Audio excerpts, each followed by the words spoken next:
Good morning students. আজ করাবো class 11 এর পদার্থবিদ্যার একটি চ্যাপ্টার মহাকর্ষ। আর মহাকর্ষ চ্যাপ্টারে আজকে আলোচিত হবে ডে 3। আর ডে 3 তে আলোচনার বিষয় অভিকর্ষজ ত্বরণ। তো প্রথমে আসি, অভিকর্ষ কাকে বলে। তো অভিকর্ষ বলতে বোঝায় কোনো বস্তুকে পৃথিবীর যে বলে নিজের কেন্দ্রের দিকে আকর্ষণ করে তাকে বলে অভিকর্ষ বা অভিকর্ষ বল। আর এই অভিকর্ষ বলের প্রভাবে অবাধে পতনশীল বস্তুতে যে ত্বরণ সৃষ্টি হয় তাকে বলে অভিকর্ষ ত্বরণ। এই অভিকর্ষ ত্বরণকে আমরা প্রকাশ করি স্মল জি দ্বারা। আর এই রাশিমালা হয় small G equal to G M by R square. দেখো, যখন মহাকর্ষীয় ক্ষেত্র প্রাবল্য করেছিলাম তখনও কিন্তু G M by R square ছিল। আচ্ছা, এটা স্মল আর দিয়ে লিখি আপাতত। তো সেখানে যে এম ছিল সেটা যার জন্য মহাকর্ষ ক্ষেত্র সৃষ্টি হয়েছিল তার ভর, কিন্তু এখানে যে এম, এই এম কিন্তু পৃথিবীর ভর। ক্যাপিটাল এম ইকুয়াল টু পৃথিবীর ভর। আর এই আর হচ্ছে ভূ কেন্দ্র থেকে বস্তুর দূরত্ব। ভূ কেন্দ্র থেকে বস্তুর দূরত্ব। যদি ভূপৃষ্ঠে অভিকর্ষ ত্বরণের ব্যাপার আসে সেক্ষেত্রে কি হবে? ভূপৃষ্ঠে অভিকর্ষ ত্বরণ।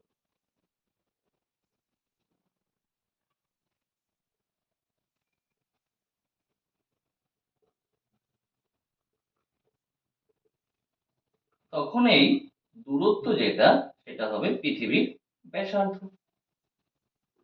তখন পৃথিবীর ব্যাসার্ধকে আমি লিখছি কি দিয়ে? ক্যাপিটাল আর দিয়ে। তাহলে আর ইকুয়াল টু পৃথিবীর ব্যাসার্ধ।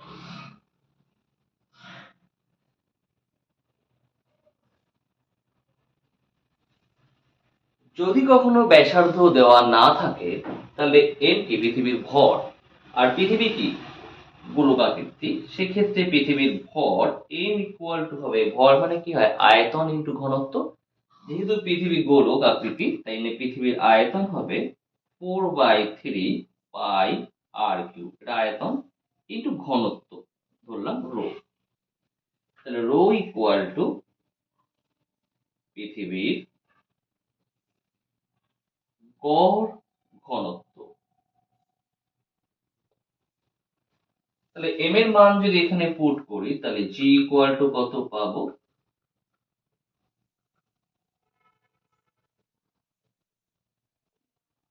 তাহলে জি ইকুয়াল টু আসবে 4/3 পাই জি আর কিউব দিয়ে আর স্কয়ার কাটলে আর রো। তাহলে স্মল জি ইকুয়াল টু একটা পেলাম 4/3 pi G R rho. Small G equal to G M by R square. এই দুটোই কিন্তু ভূপৃষ্ঠে অভিকর্ষ ত্বরণ। আর যদি ভূপৃষ্ঠ না হয় সেক্ষেত্রে কিন্তু G M by R square. সেখানে আর মানে হচ্ছে কেন্দ্র থেকে যার উপর বল প্রয়োগ করবে সেই বস্তু দূরত্ব। এবার একটু এই মহাকর্ষীয় ক্ষেত্র প্রাবল্যের এককটা জেনে নিই। এটা মহাকর্ষীয় ক্ষেত্র প্রাবল্য পড়াচ্ছি, এটা অভিকর্ষ ত্বরণ পড়াচ্ছি। তো সেই অভিকর্ষ ত্বরণের একক তাহলে কি আসবে? তাহলে জি এর একক। সিজিএস একক, যেহেতু অভিকর্ষ ত্বরণ তাহলে ত্বরণ একক কি হয়? সেমি পার সেকেন্ড স্কয়ার। তাহলে এসআই তে কি আসবে? Metre per second square. মাত্রা, ত্বরণের যে মাত্রা অর্থাৎ এল টি টু দি পাওয়ার -2। এই অভিকর্ষ ত্বরণ চারটি কারণে কিন্তু পরিবর্তিত হতে পারে। সেই চারটি কারণ কি কি? 1 উচ্চতার জন্য, 2 গভীরতার জন্য, 3 পৃথিবীর যে আকৃতি, উপগ্রহ আকৃতির যে আকৃতি তার জন্য, আর নাম্বার 4 আহ্নিক গতির জন্য। এই যে পৃথিবী নিজ অক্ষের চারিদিকে ঘুরছে সে ঘোরার জন্য। তাহলে কি কি বললাম? চারটি কারণে অভিকর্ষ ত্বরণের পরিবর্তন হতে পারে। 1 উচ্চ উচ্চতার জন্য, 2 গভীরতার জন্য, 3 আকৃতির জন্য, 4 পৃথিবীর আহ্নিক গতির জন্য। তো চলে আসি সেই পরিবর্তনগুলো কেমন হয় তার রাশিমালাগুলোতে।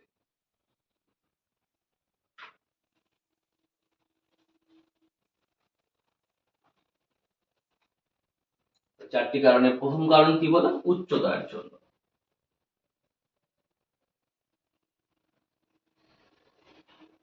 উচ্চতার জন্য।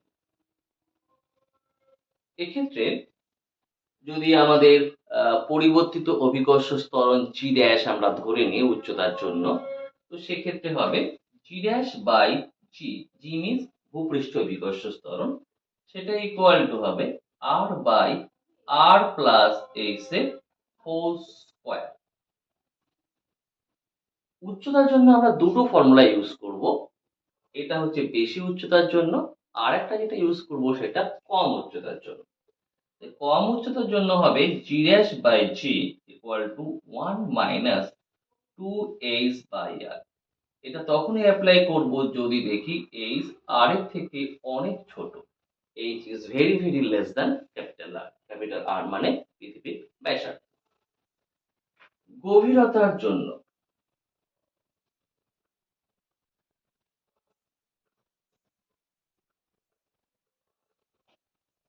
পরিবর্তিত অভিকর্ষ ত্বরণ G ড্যাশ হলে G dash by G equal to 1 minus d by R। উচ্চতার সময় আমি h নিয়েছি, h ফর হাইট সেটা বোঝাতে, আর গভীরতার সময় আমি এখানে d লিখেছি, d ফর ডেপথ বোঝাতে। গভীরতার ক্ষেত্রে একটাই ফর্মুলা হবে। এবার চলে আসি, যদি বলি পৃথিবীর আকৃতির জন্য, তো আকৃতির জন্য পরিবর্তন আমাদের সেরকম রাশিমালা কিছু হবে না, কারণ আকৃতির ক্ষেত্রে কি হয়, পৃথিবীর মেরু অঞ্চল চাপা আর নিরক্ষীয় অঞ্চল স্ফীত হয়। ফলে নিরক্ষীয় অঞ্চলের ভূকেন্দ্র থেকে ভূপৃষ্ঠে যে দূরত্ব সেটা অনেক বেশি থাকছে, আর মেরু অঞ্চলের ক্ষেত্রে যেহেতু চাপা থাকছে, সেক্ষেত্রে মেরু অঞ্চলে কিন্তু অভিকর্ষ ত্বরণের মান অনেক বেশি, আর নিরক্ষীয় অঞ্চলে যেহেতু আর এর মানটা অনেক বেশি, তাই সেখানে কিন্তু অভিকর্ষ ত্বরণের মান কম হবে। তো চলে আসি আকৃতির পরে চলে আসি পৃথিবীর আহ্নিক গতির জন্য। তাহলে আকৃতির জন্য বিশেষ কিছু লেখা হলো না, চলে আসলাম আহ্নিক গতির জন্য। আহ্নিক গতির জন্য পরিবর্তিত অভিকর্ষ ত্বরণ যদি G ড্যাশ হয়, তাহলে G ড্যাশ ইকুয়াল টু হবে G minus omega square R cos square theta. এখানে থিটা কিন্তু অক্ষাংশ।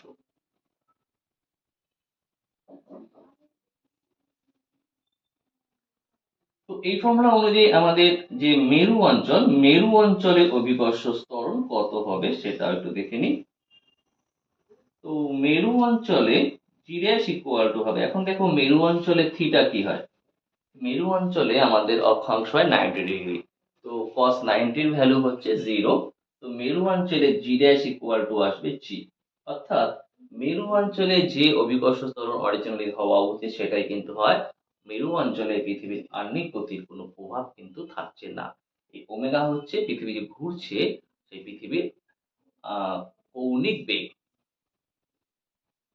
মানে এমনি অভিকর্ষ ত্বরণ তো জি হওয়া উচিত ছিল, ঘুরছে বলে এই পরিমাণ হ্রাস পায়।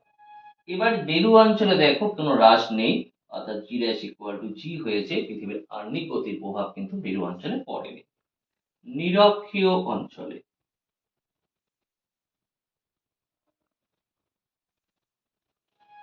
নিরক্ষীয় অঞ্চলে কি হয়, নিরক্ষীয় অঞ্চলে থিটা ইকুয়াল টু 0 হয়, আর আমরা জানি cos 0 এর মান 1।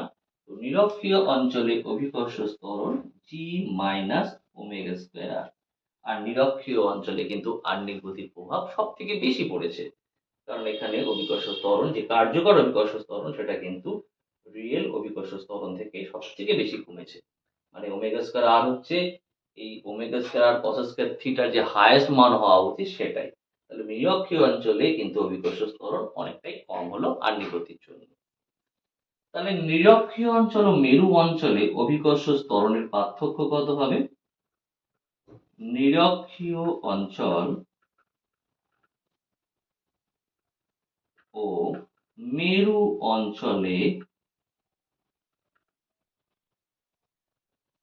অভিকর্ষ ত্বরণের পার্থক্য।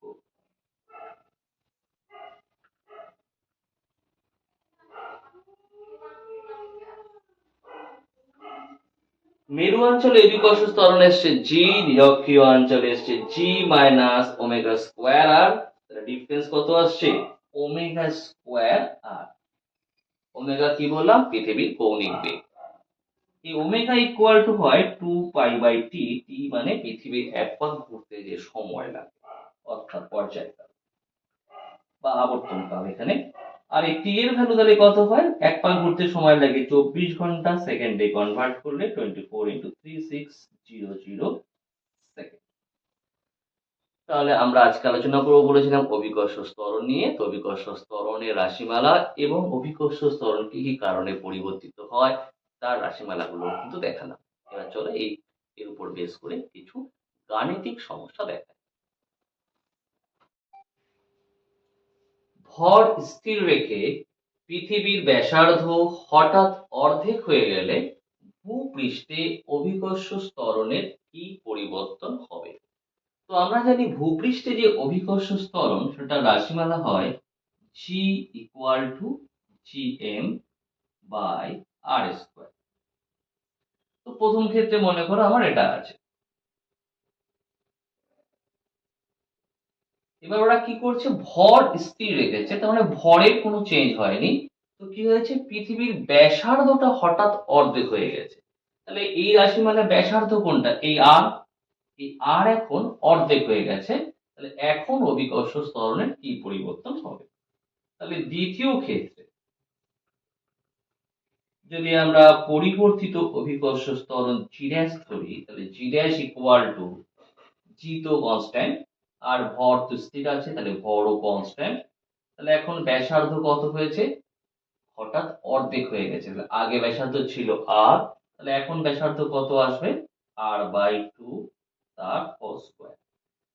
তার মানে 2 এর স্কয়ার 4, 4টা আমি উপরে তুলতে পারি, তাহলে 4gm যে আর স্কয়ার। এই gm বাই আর স্কয়ার মানে তো ছিল g, অর্থাৎ এখন যে অভিকর্ষ ত্বরণ হলো সেটা আগের অভিকর্ষ ত্বরণের 4 গুণ হবে। তার পরিবর্তনটা বোঝা গেল। তাহলে চলো নেক্সট প্রবলেম দেখা যাক। পৃথিবীকে ক্যাপিটাল আর ব্যাসার্ধের একটি গোলক ধরলে যে উচ্চতায় অভিকর্ষ ত্বরণের মান ভূপৃষ্ঠের মানের অর্ধেক হবে তা হলো।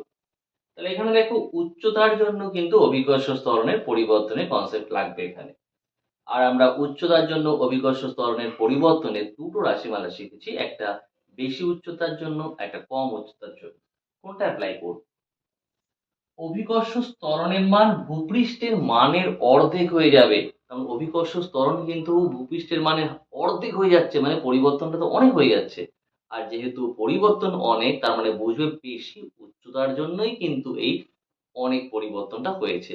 তাহলে আমরা কি করব, এখানে বেশি উচ্চতার যে রাশিমালা ছিল সেটা দিয়েই কোর্সটা করব। তো বেশি উচ্চতার রাশিমালা কি ছিল, g dash by g equal to r by r plus h এর হোল স্কয়ার।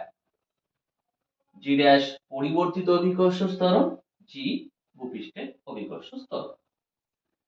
এখানে বলেছে যে উচ্চতায় অভিকর্ষ ত্বরণের মান ভূপৃষ্ঠের মানের অর্ধেক। তো ভূপৃষ্ঠে যদি অভিকর্ষ ত্বরণ জি হয়, তাহলে জি ড্যাশ ইকুয়াল টু কত হবে, g/2। এখানে আমি জি লিখলাম, এখানে মনে করো g/2 লিখলাম, তো জি জি তো কাটবে। তাহলে অ্যাকচুয়ালি জি ড্যাশ বাই জি মানে পাবো হাফ। চাইছি কি, উচ্চতা, তাহলে হাফ ইকুয়াল টু পাবো আর বাই আর প্লাস এইচ এর হোল স্কয়ার। উভয় দিকে বর্গমূল করি, তাহলে রুটটা উঠে স্কয়ারটা উঠে যাবে, তাহলে 1/√2 r by R plus H. আমার কোয়েশ্চেনে চাইছে উচ্চতা, তাহলে এই গুণটা আগে করছি। তাহলে r plus H equal to √2r, তাহলে H equal to √2r minus r। এখান থেকে r কমন নিলে পাচ্ছি কত, √2 মাইনাস 1। তাহলে r ইন্টু √2 মাইনাস 1 কোথায় আছে, অপশন ডি। চলো একটা প্রবলেম দেখা যাক। চন্দ্রের ভর পৃথিবীর ভরের 1/80 ভাগ এবং চন্দ্রের ব্যাসার্ধ পৃথিবীর ব্যাসার্ধের 1/4 ভাগ। চন্দ্রের অভিকর্ষ ত্বরণ ও পৃথিবীর অভিকর্ষ ত্বরণের অনুপাত হলো option A 2:1, option B 1:2, option C 1:5 and option D 5:1। তো অভিকর্ষ ত্বরণ কি কি দেওয়া? ভর, ব্যাসার্ধ। তো আমরা জানি ভর ও ব্যাসার্ধ থাকলে অভিকর্ষ ত্বরণ হয় g equal to gm by R square.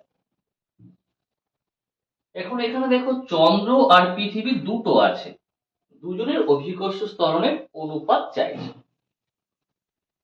যেহেতু এখানে ভর আর ব্যাসার্ধ চেঞ্জ হচ্ছে কিন্তু জি তো কনস্ট্যান্ট, তাই এখান থেকেই আমি একটা ফর্মুলা বানিয়ে নিচ্ছি।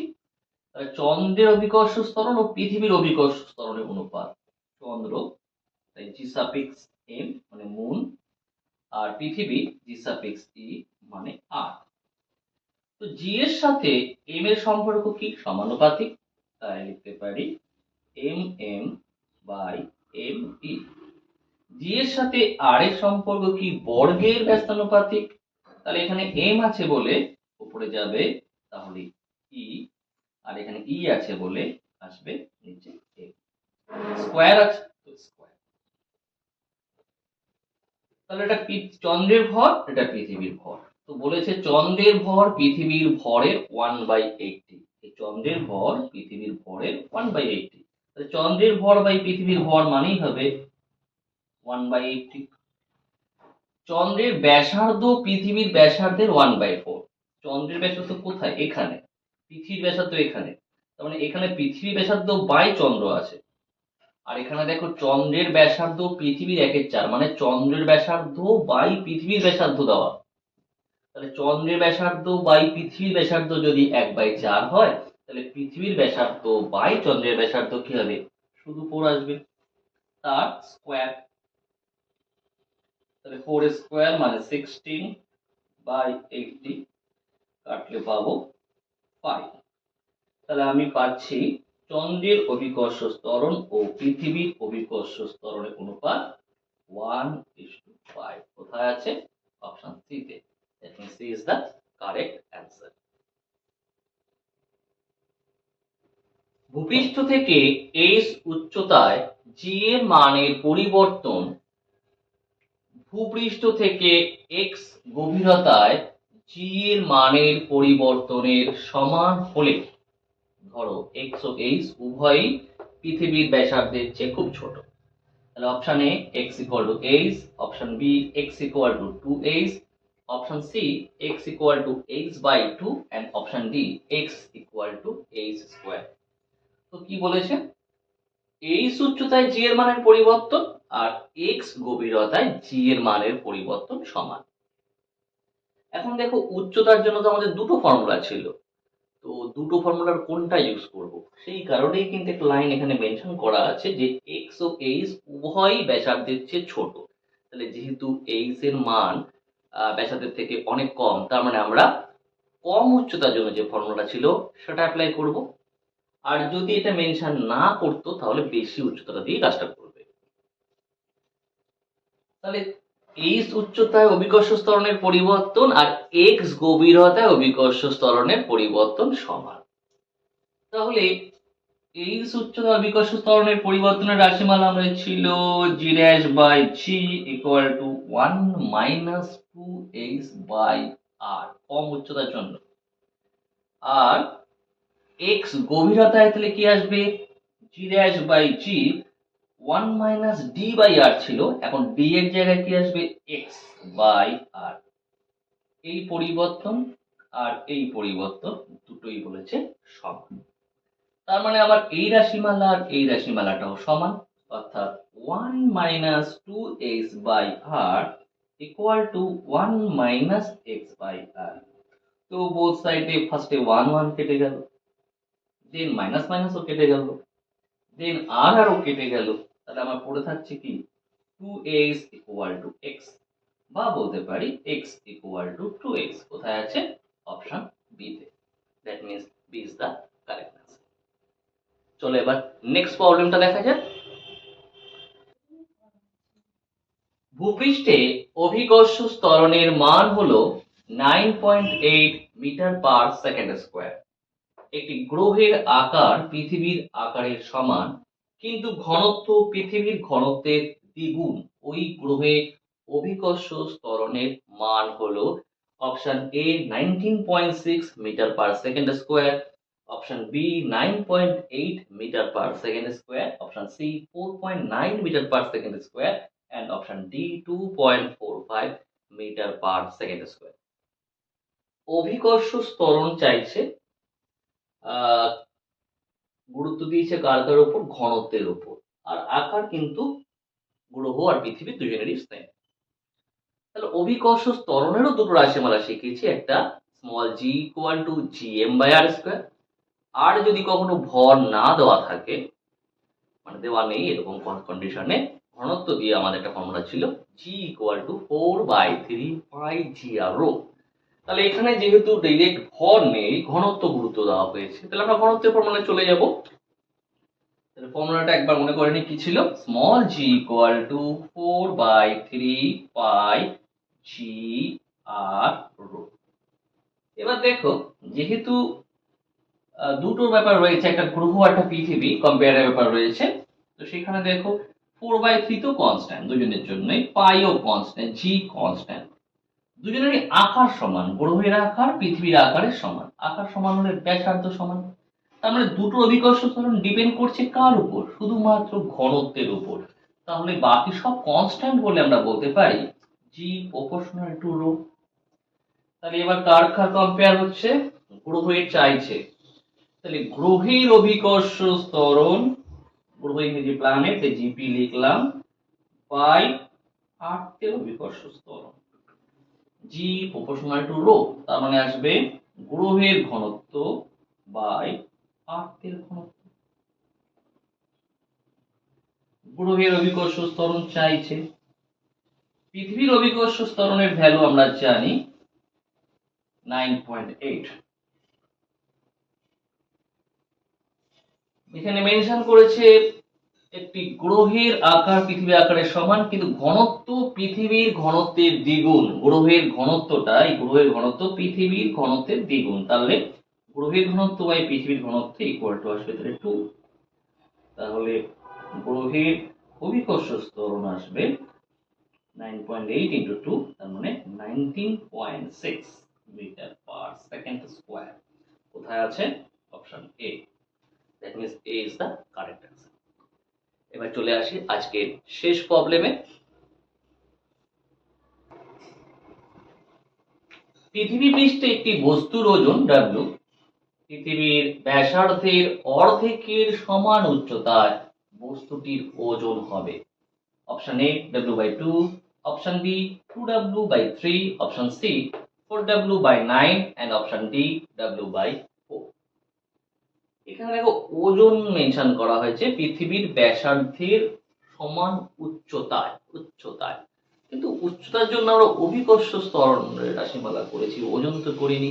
তো ঠিক আছে, অভিকর্ষ ত্বরণের কনসেপ্ট দিয়ে আসি। পৃথিবীর ব্যাসার্ধের অর্ধেকের সমান, তার মানে উচ্চতাটা অনেক বেশি। তো পৃথিবীর ব্যাসার্ধ 6400 কিলোমিটার, তার অর্ধেক উচ্চতা মানে তো বিরাট উচ্চতা। তার মানে আমরা বেশি উচ্চতার জন্য যে রাশিমালা ছিল সেটা দিয়েই কাজটা তাহলে করবো। তাহলে বেশি উচ্চতার জন্য রাশিমালা কি ছিল? G'/G equal to R/R+H²।